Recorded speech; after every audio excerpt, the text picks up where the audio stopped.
Joining me now via Skype from Ibadan is Olusegun Elemo, the Executive Director, Paradigm Leadership Support Initiative. Olusegun, it's good to have you join me right now. Now, there's the narrative of the poorest of the poor, or those who are vulnerable, or those who are poor living below the poverty line in Nigeria, has been on for so many years now. In fact, we remember the president, in part of his inaugural speech, was saying that he was ready to lift 100 million Nigerians out of poverty, which draws attention to how critical the issue is. Now, with this new report by the NBS, what do you make of it? It seems the numbers are even below what was originally expected. Thank you for having me. I don't think the numbers are below what was expected. And I think we need to put in context, of course, the NBS, said it's 2.9 million. That's about 40% of the entire population. The question is whether we have the actual. We need to conduct a census, of course. NBS has a way of aggregating the national population, but of course, we need to conduct a census to verify that. And until we do that, we cannot say 40% it's 2.9 million. Okay, but the point there is, away from the numbers, where, okay, we talk about percentages and all of that, let's draw it close to the average Nigerian on the street. The point there is, we see the realities from the north, from the south, from the east and west, everywhere. When you move out on the street, you see this thing staring you in the face. What strategy do you think that we are not adopting when it comes to actually handling poverty issues? Because this has been with us for a very long time. What is government not doing, or what are we not doing right? So I think what has become clear with this latest NBS report is that there is poverty in the land, and the poverty in the land is so huge. Of course, it's also telling on how the government is responding to COVID-19 emergency right now. It's been very difficult to even implement the lockdown policy for 4 weeks. Even within that first 4 weeks, you see people flouting the orders to stay at home.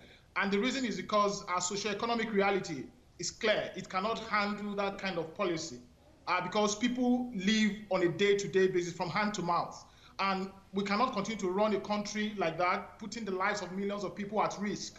And that's exactly what we have done. And it is now staring us in the face. And you can see how we're responding to it. Even people now are saying that hunger virus is much more dangerous than coronavirus. I mean, it just tells you that their reality. They prefer not to go hungry than to stay at home in the guise of curbing coronavirus spread. Now, what the NBS has said is that 40% is living below the poverty line. What is that poverty line? We're talking about a $1 spending per day. Now, if you look at what happened in 2003, 2004, it was about 54.7%. In 2009, 2010, it was about 60%. Now, it's easy to think that 60% in 2010 and 40% in 2019, there's a drop in. There's no drop. Because even NBS itself has said that you cannot make comparison with that data because the methodology of that data, of collection, is quite different. While NBS had used a computer, assisted personal interview copy to collect the data they used in 2019. It was another kind of methodology that was used in 2003 and 2009. It was PAPI, which is paper and pen interview. Now the reality now is that when you look at what is happening today, the price of crude has dropped very sharply.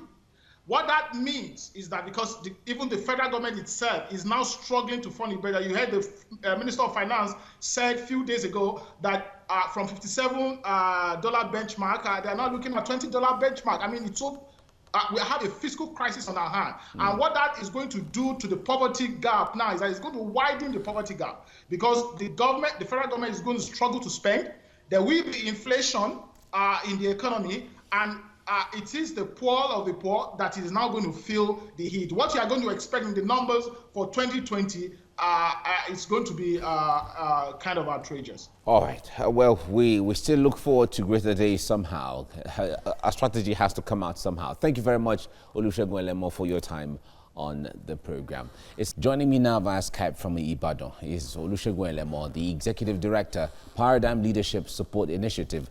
Olusegun, it's good to have you join me right now. Now, the World Poverty Clock is saying that by 2030, if nothing is done and things are still going by the trend we have now, that Nigeria will have about 110 million poor people. That's over 50% of its population. Now, when it comes to the strategies and the steps to take, what should states be doing right now and what should the government be doing right now? Strategies and the steps to take. What should states be doing?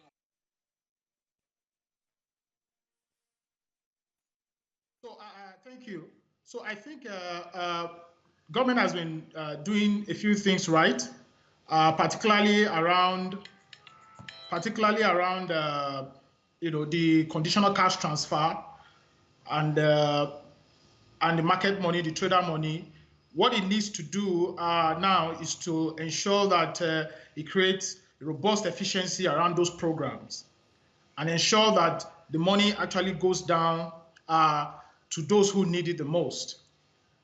As you, from the data from NBS says that about 52%, of the poor people are from the rural areas, and government is already targeting, that with some of these specialized interventions, the trader money, the market money, and all of the conditional cash transfer programs. Also, the statistics says about 18% are from the urban, centers. What government needs to do is to create, create the avenue for SMEs to thrive in the urban areas. If government is able to provide, credit facilities for SMEs and provide enabling environment for businesses to thrive, provide infrastructure to support businesses, then these businesses will be able to gainfully employ some of those young people that are unemployed in the urban centers, and by that they're able to lift them to some degree out of poverty.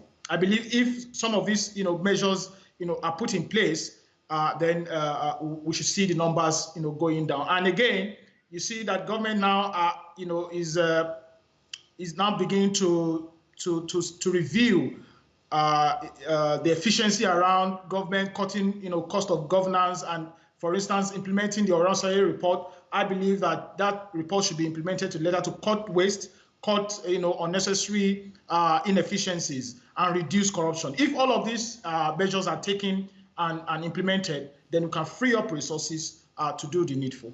All right, Olusegun Elemo, we have to leave you here now. Thank you so much for your time on the program. It's time.